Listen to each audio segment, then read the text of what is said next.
Hello everybody, in today's episode on Grainificent we will be demonstrating the effects of different aperture settings on photos.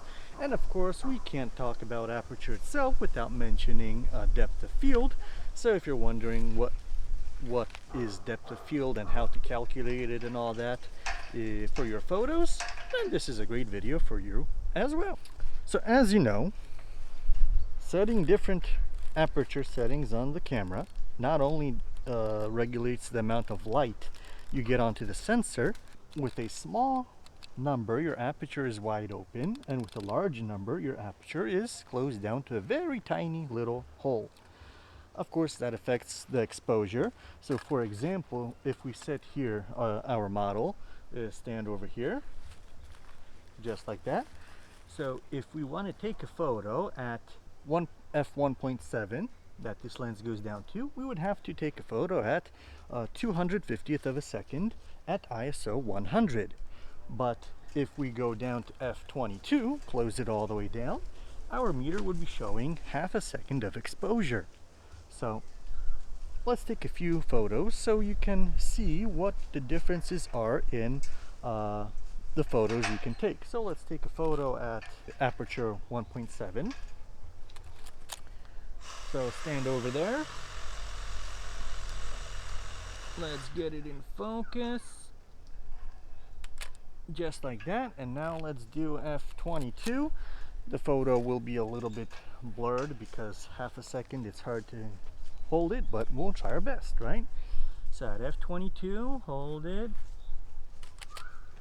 Yeah, so that was a little bit less than half a second. Was between a half and a quarter, because on aperture priority on this camera chooses not even times, just whatever the sensor shows. So it was showing between half and a quarter. So as you see on the photo, the depth of field on f22, you see much more of the background than on f1.7. The depth of field is the difference you have in focus depending on the distance from the camera. So we got a little meter here, and I will be showing you how to calculate depth of field. So on f1.7, most likely our model here was also not perfectly in focus, because if we measure from approximately the film plane to his eyes, which is about 81 centimeters, that's 32 inches. You could download an app for iOS, it's digital depth of field app. So if you set your camera to 35 millimeter full frame, focal length on this lens we got 50 millimeters, aperture 1.7, and the distance to subject, it was 83 centimeters, something like that, right? So our depth of field is 2.6 centimeters deep. So with our model standing at that location, we got approximately this much of a mistake we can make in focusing. So when we focus on the eye, we will either make it perfectly in the range, or a little bit too far and the eye would be out of focus, or a little bit too far to the front and the nose will be in focus but the eye will not. So as you see at f22 then, the same distance without moving anybody, we got at f22, we got 35 centimeters of depth of field. That's 13.5 inches. That's this much depth of field. That means, turn your head sideways again, that means we got a lot of field here to make our mistake. Because knowing that we have 83 centimeters from the subject, we could put the lens at just a tiny bit past, or we'll set it exactly at 0.8.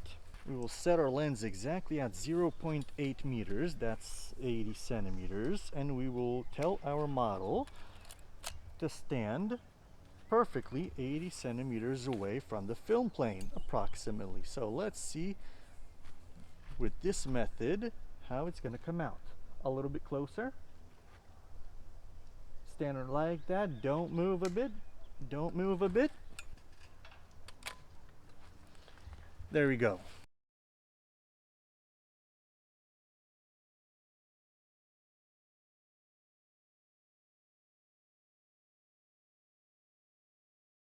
And now, using the same photo, the same place he is standing, as we know, 13.5 inches is a mistake we could make. That's 30 centimeters.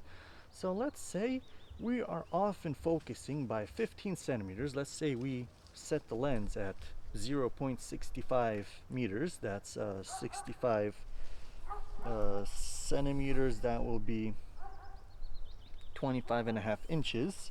But our model is still at 80 centimeters. One step back. Our model is still at 80 centimeters at f22.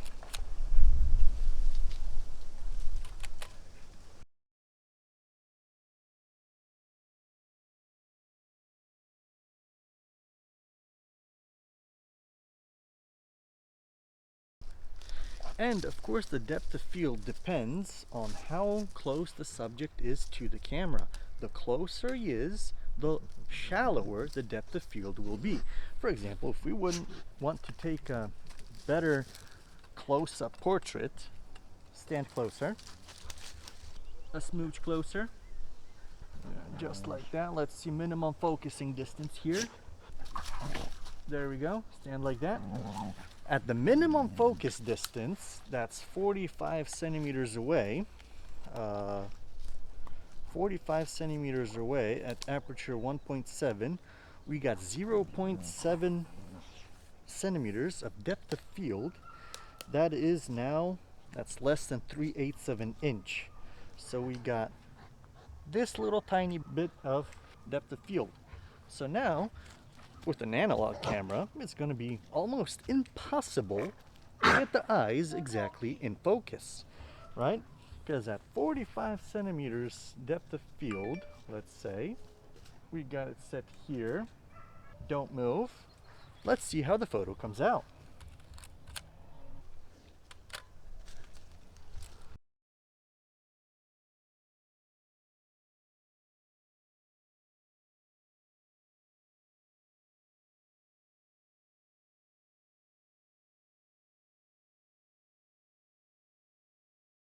Of course, at f1.7 in the shade here, we had about between 1/250th of a second and 500th of a second. And now let's see the same distance if you would set it at f22, which is at f22, the minimum focus distance, we would have less than 10 centimeters. That is about 3.5 inches depth of field at f22 from minimum focus distance this close. So let's take a photo now at f22. And so if we would take our subject further, stand behind the bush. Well, our meter there won't be helpful much at these distances, but stand to the side so I can see you. There we go. According to the lens now, he is standing at about 3 meters away. So at 3 meters away, at 1.7, we got 36 centimeters of depth of field. That is almost 14 inches. We got this much, we can mistake ourselves in focusing. So even at 1.7 aperture, which was almost impossible to get in focus at close range, now you see we can take at 1.7 aperture a good photo there. Let's see how it comes out. And according to the light meter, that was at 1/250th of a second. So now let's take the same photo at f22, same distance. At f22, that distance will give us a depth of field of 12 meters almost. 12 meters would be about 40 feet. So let's take the photo and see. Of course, it will be a very slow time, so it might come out a little bit blurry, but we'll see what is mostly in focus. And of course, we got the dogs here playing around. So we got f22. Let's focus it like it said. He was at 2 meters or 3 meters? Yep, 3 meters that was. So let's keep the focus at 3 meters. And the time would be anything between half a second and a quarter of a second. So let's stay still for a moment there. And there we go. So as you see, with the aperture of your camera, you have control over not only the light that enters your camera, but as well as your depth of field. So if you want a lot of light to enter your camera and you open up your aperture all the way up to let in as much light as possible, you will have to make sure your depth of field, your subject, is in the depth of field you want to capture. If it's something far, you don't have to worry much, but if it's a close-up portrait, that's when you will find problems. But on the other hand, if you set it to f/22 to get a good depth of field, you're going to be allowing very little bit of light to get in, so you will have to correct that with either shutter speed or ISO. Of course, with film, you're stuck to one ISO, so you will have to decide about the ISO you're taking with you before the photo shoot. So you have to plan out what type of lighting conditions you will have, what type of photos you want to take, so you can decide what kind of ISO would be best for you. So that would be all in today's video about Aperture. If you liked that video, please leave a like, hit the subscribe button, and see you in the next video. Take care, my friends. Bye.